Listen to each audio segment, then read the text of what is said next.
SBA Publications.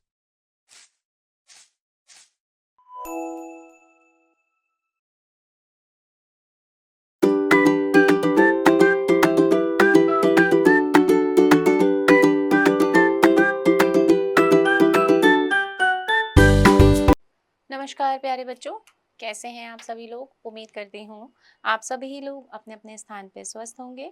बच्चों, आज मैं विनीता नौटियाल आपको पढ़ाने जा रही हूँ आपका पाठ 7, जिसका विषय है विशेषण। निम्नलिखित वाक्यों को ध्यानपूर्वक पढ़िए। बच्चों, विशेषण के बारे में आपने पहले भी पढ़ा होगा कि जो संज्ञा या सर्वनाम की विशेषता बताते हैं उन्हें हम विशेषण शब्द कहते हैं। आइए इसके बारे में कुछ और जानते हैं। आम बहुत मीठा है, ग्लास में थोड़ा दूध है, पेड़ बहुत ऊंचा है, मेरे पास 2 किताबें हैं। उपयुक्त वाक्यों में रंगीन शब्द मीठा, थोड़ा, ऊंचा, 2 शब्द अपने साथ आई संज्ञा शब्दों की विशेषता को बता रहे हैं। ये सभी शब्द क्या होंगे? विशेषण होंगे। संज्ञा या सर्वनाम की विशेषता बताने वाले शब्दों को हम क्या कहेंगे? विशेषण कहेंगे। विशेष्य, अब देखिए विशेष्य किसे कहते हैं? विशेषण शब्द जिन शब्दों की विशेषता बताते हैं उन्हें हम विशेष्य कहते हैं। उपयुक्त वाक्यों में आम, दूध, पेड़ व किताबें शब्द क्या हैं? विशेष्य हैं। यहाँ देखिए विशेषण के भेद। विशेषण के 4 भेद हैं: गुणवाचक विशेषण, संकेतवाचक विशेषण, परिणामवाचक विशेषण और संख्यावाचक विशेषण। पहला है गुणवाचक विशेषण।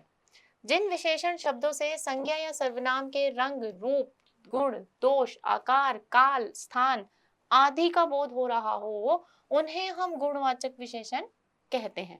जैसे पहला है काली बिल्ली, बिल्ली का गुण काली। मीठा आम, ऊंची इमारत, सुंदर ताजमहल। उपयुक्त उदाहरणों में काली, मीठा, ऊंची और सुंदर विशेषणों से क्रमशः बिल्ली, आम, इमारत और ताजमहल विशेष्यों के रूप, रंग, गुण आदि का बोध हो रहा है। इसलिए इन विशेषणों को गुणवाचक विशेषण कहेंगे। कुछ गुणवाचक विशेषण इस प्रकार से हैं, जैसे रंग बोधक, सफेद, काला, नीला, पीला आदि। आकार बोधक, छोटा, मोटा, पतला, गोल, तिरछा, लंबा, चौड़ा आदि। काल बोधक, मासिक, दैनिक, वर्तमान, आधुनिक, प्राचीन, नवीन, सवेरा आदि। गुण बोधक, सुशील, पवित्र, सच्चा, भला, योग्य, दानी, सभ्य, सुंदर, नम्र आदि। दोष बोधक, कंजूस, कायर, निर्दयी, डरपोक, झूठा, घमंडी आदि। स्थान बोधक, भारतीय, ग्रामीण, जापानी, अमेरिकी, पहाड़ी, विदेशी, ऊंचा, नीचा आदि। दिशा बोधक, पूर्वी, पश्चिमी, उत्तरी, दक्षिणी, बाहरी आदि। दशा बोधक, रोगी, स्वस्थ, हल्का, अमीर, दुबला, पतला, गाढ़ा, कमजोर, मजबूत आदि। दूसरा देखिए संकेतवाचक विशेषण। जो सर्वनाम संज्ञा के साथ जुड़कर उसकी विशेषता प्रकट करते हैं उन्हें हम संकेतवाचक विशेषण कहते हैं। संकेतवाचक विशेषण को सार्वनामिक विशेषण भी कहते हैं। जैसे वह लड़का शैतान है, राघव का स्कूल है, वह गाय घास खा रही है। अब अगला देखिए, उपयुक्त उदाहरणों में वह, यह, वह सर्वनाम क्रमशः लड़का, स्कूल, गाय संज्ञा शब्द के साथ जुड़कर उसकी विशेषता को बता रहे हैं। इन सर्वनामों को संकेतवाचक या सार्वनामिक विशेषण भी कहते हैं। सर्वनाम और संकेतवाचक विशेषण में अंतर देखिए। जब किसी सर्वनाम शब्द का प्रयोग संज्ञा के स्थान पर होता है तो वह सर्वनाम कहलाता है, लेकिन जब सर्वनाम शब्द का प्रयोग संज्ञा के साथ जुड़कर हो और वह संज्ञा की विशेषता बताए तो वह सार्वनामिक या संकेतवाचक विशेषण कहलाएगा। अब देखिए सर्वनाम और संकेतवाचक विशेषण। वह मुंबई जा रहा है, वह लड़का मुंबई जा रहा है। कोई रो रहा है, कोई बच्चा रो रहा है। वे पढ़ती है, वे छात्राएं पढ़ती हैं। अब तीसरा देखिए परिणामवाचक विशेषण है। वे विशेषण शब्द जो संज्ञा या सर्वनाम की परिभाषा अथवा मापतोल संबंधी मात्रा का बोध कराते हैं उन्हें हम परिणामवाचक विशेषण कहते हैं। जैसे चाय में थोड़ी चीनी डालो, 5 मीटर कपड़ा दो, 3 छात्राएं नाच रही हैं।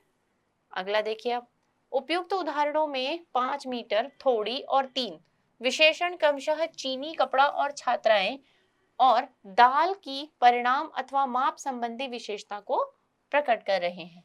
इसलिए इन्हें हम क्या कहेंगे बच्चों? परिणामवाचक विशेषण। परिणामवाचक विशेषण के दो उपभेद हैं, निश्चित परिणामवाचक विशेषण, अनिश्चित परिणामवाचक विशेषण। पहला है निश्चित परिणामवाचक विशेषण। वे विशेषण शब्द जो संज्ञा या सर्वनाम की निश्चित मात्रा का बोध कराते हैं उन्हें हम निश्चित परिणामवाचक विशेषण कहेंगे।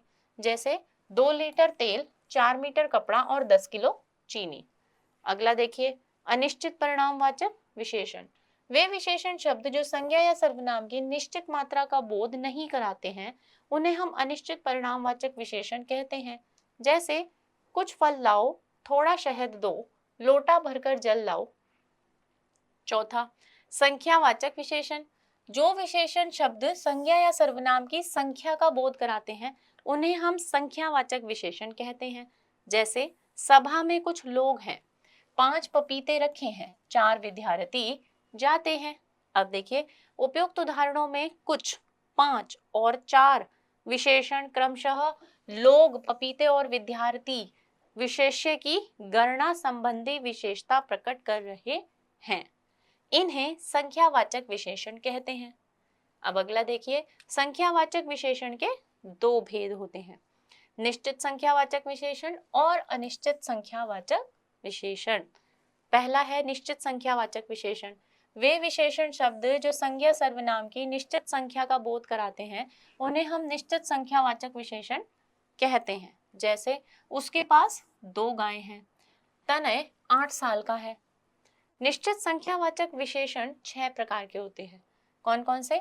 क्रम बोधक, गणना बोधक, आवृत्ति बोधक, समुदाय बोधक, समुच्चय बोधक और प्रत्येक बोधक।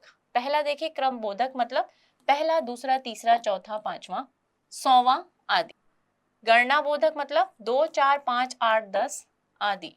आवृत्ति बोधक दुगुना, तिगुना, चौगुना, 10 गुना। संबंध बोधक पांचों। समुदाय बोधक पांचों, तीनों, दोनों, आठों आदि। समुच्चय बोधक सतसई, जोड़ा, दशक, दर्जन आदि। प्रत्येक बोधक प्रतिदिन, प्रतिमाह, हर साल, प्रत्येक आदि। अब अगला देखिए, ख, अनिश्चित संख्यावाचक विशेषण। वे विशेषण शब्द जो संज्ञा सर्वनाम की निश्चित संख्या या परिणाम का बोध नहीं कराएं उन्हें हम अनिश्चित संख्यावाचक विशेषण कहते हैं। जैसे कुछ सेब दीजिए, सभी छात्र उपस्थित हैं। अब अगला देखिए, प्रविशेषण। जो शब्द विशेषण की विशेषता बताते हैं उन्हें प्रविशेषण कहते हैं। जैसे चीता बहुत तेज दौड़ता है, शालू अधिक सुंदर है। तो यह सुंदर और दौड़ता है यहाँ पर आपके विशेषण है, उनकी भी विशेषता बताने वाले शब्द हैं बहुत और अधिक। संजय अत्यंत होशियार लड़का है। उपयुक्त वाक्यों में बहुत, अधिक और अत्यंत शब्द क्रमशः तेज, होशियार और सुंदर विशेषण की भी विशेषता प्रकट कर रहे हैं, इसलिए इन्हें हम प्रविशेषण कहते हैं। अब देखिए, विशेषणों की अवस्थाएं। विशेषण संज्ञा या सर्वनाम की विशेषता बताते हैं और जिन वस्तुओं, व्यक्तियों आदि की विशेषता बताई जाती है उनमें गुणों और दोषों का न्यूनाधिक्य होना तो स्वाभाविक ही है। तुलना के आधार पर विशेषण की 3 अवस्थाएं हैं, मूलावस्था, उत्तरावस्था और उत्तमावस्था। पहला है मूलावस्था। मूलावस्था में वस्तु अथवा प्राणी की अन्य किसी से तुलना नहीं की जाती, जबकि विशेषण का सामान्य प्रयोग होता है। जैसे लड़का समझदार है, जयपुर गुलाबी नगर कहलाता है। उपयुक्त वाक्यों में समझदार और गुलाबी शब्द विशेषण की मूलावस्था प्रकट कर रहे हैं। अगला देखिए, उत्तरावस्था। इस अवस्था में 2 व्यक्तियों, वस्तुओं या स्थानों की तुलना होती है तो यह विशेषण उत्तरावस्था कहलाती है। जैसे विभा पूजा से सुंदर है, आज कल से अधिक ठंड है। उपयुक्त वाक्यों में सुंदर और ठंड विशेषण क्रमशः विभा को पूजा से और आज को कल से बढ़कर बता रहे हैं, अतः ये विशेषण उत्तरावस्था में हैं। टिप्पणी, इन वाक्यों में सुंदर और अधिक के स्थान पर सुंदरतर और अधिकतर का प्रयोग किया जा सकता है। उत्तमावस्था। इस अवस्था में 2 अथवा 2 से अधिक वस्तुओं आदि में एक को सबसे अधिक या सबसे कम बताया जाता है, उसे विशेषण की उत्तमावस्था कहते हैं। जैसे माधव सबसे काला है, एवरेस्ट सबसे ऊंचा पर्वत है। उपयुक्त वाक्यों में सबसे काला और सबसे ऊंचा विशेषण उत्तमावस्था को प्रकट कर रहे हैं। अब देखिए विशेषण की अवस्थाओं के रूप। नीचे कुछ तत्सम शब्दों की तीनों अवस्थाएं दी जा रही हैं, इन्हें ध्यान पूर्वक पढ़िए। पहली अवस्था मूला, मूलावस्था, उत्तरावस्था और उत्तमावस्था। सुंदर, सुंदरतर, सुंदरतम। मधुर, मधुरतर, मधुरतम। महान, महानतर, महानतम। विशाल, विशालतर, विशालतम। श्रेष्ठ, श्रेष्ठतर, श्रेष्ठतम। कठोर, कठोरतर, कठोरतम। लघु, लघुतर, लघुतम। अधिक, अधिकतर, अधिकतम। गुरु, गुरुतर, गुरुतम। कठिन, कठिनतर, कठिनतम। नवीन, नवीनतर, नवीनतम। दृढ़, दृढ़तर, दृढ़तम। मृदु, मृदुतर, मृदुतम। समीप, समीपतर, समीपतम। अब आगे देखिए विशेषण शब्दों पर लिंग वचन का प्रभाव। विशेषण एक विकारी शब्द है, इस पर लिंग व वचन का प्रभाव पड़ता है। केवल उन्हीं विशेषणों का रूप बदलता है जिनका अंत आ स्वर से होता है। अन्य विशेषण शब्द समान रहते हैं, जैसे छोटा लड़का खेल रहा है, छोटे लड़के खेल रहे हैं, छोटी लड़की खेल रही है। उपयुक्त वाक्यों पर लिंग वचन का प्रभाव पड़ रहा है। अब आगे देखिए विशेषणों की रचना। हिंदी भाषा में विशेषणों की रचना के 4 प्रकार के शब्द होते हैं जिनसे विशेषणों की रचना होती है। संज्ञा, विशेषण, संज्ञा, विशेषण। अब पहला है संज्ञा शब्दों से विशेषण की रचना, जिसमें है संज्ञा विशेषण, संज्ञा विशेषण इस तरह से। प्रमाण से प्रमाणिक, गुण से गुणी, अर्थ से आर्थिक, आदर से आदरणीय, नमक से नमकीन, कांटा से कंटीला, ईमानदार से ईमानदारी, स्वर्ण से स्वर्णिम, कृपा से कृपालु, लोभ से लोभी, क्रोध से क्रोधी, सुख से सुखी। यहाँ धन से धनी, पाठ से पाठ्य, पूजा से पूज्य, कुल से कुलीन, राष्ट्र से राष्ट्रीय, अंत से अंतिम, शिक्षा से शिक्षित, शहर से शहरी, क्षेत्र से क्षेत्रीय, ग्राम से ग्रामीण, सुर से सुरीला, गुलाब से गुलाबी।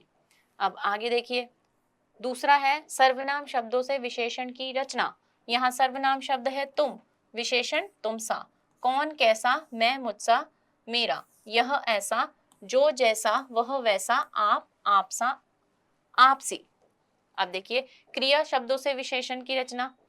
पालना पालक, खाना खाओ, वंद वंदनीय, कमाना कमाओ, बनाना बनावटी, खेलना खिलाड़ी, पठ पठित, उड़ना उड़ाओ, बिकना बिकाऊ। अगला देखिए चौथा, अव्ययी शब्दों से विशेषण की रचना कैसे होगी। भीतर से भीतरी, बाहर से बाहरी, पीछे से पिछला, आगे से अगला, नीचे से निचला, ऊपर से ऊपरी। पांचवा देखिए, ध्यान रखें कुछ विशेषण शब्द उपसर्गों से भी बनते हैं, जैसे उपसर्ग हुआ स, विशेषण बनेगा सजीव और सगुण। उपसर्ग होगा ला, विशेषण बनेगा लापरवाह लाजवाब। उपसर्ग है सु, सुलभ, सुबोध और सुगम। ना, नालायक, नापसंद, नासमझ। नी, निष्फल, निष्काम, निश्चल, दूर से दुर्लभ, दुर्गम और दुर्बल। अब यहाँ पर बच्चों आपका विषय विशेषण समाप्त हुआ है। हम अब दोहराएंगे कि हमने आज की कक्षा में क्या सीखा है। संज्ञा अथवा सर्वनाम शब्दों की विशेषता बताने वाले शब्द विशेषण कहलाते हैं। विशेषण शब्द जिन शब्दों की विशेषता बताते हैं उन्हें हम विशेष्य कहते हैं। विशेषण शब्द के 4 भेद होंगे, गुणवाचक विशेषण, संकेतवाचक विशेषण, परिणामवाचक विशेषण, संख्यावाचक विशेषण। विशेषण की विशेषता का बोध कराने वाले शब्द प्रविशेषण कहलाते हैं। मूलतः विशेषण की 3 अवस्थाएं होती हैं, मूलावस्था, उत्तरावस्था और उत्तमावस्था। विशेषणों की रचना 4 प्रकार के शब्दों से होती है। तो बच्चों ये था आपका आज का पाठ। अब आप अपने पाठ पर आधारित इस अभ्यास कार्य को पूरा करेंगे। उम्मीद करती हूँ आपको आपका आज का पाठ अच्छे से समझ में आया होगा। आज की कक्षा में सीखेंगे हम इतना ही। मैं आपसे अब मिलूंगी आपकी अगली कक्षा में एक नए विषय के साथ। तब तक के लिए आप सभी बच्चे सीखते रहिए, स्वस्थ रहिए। नमस्कार।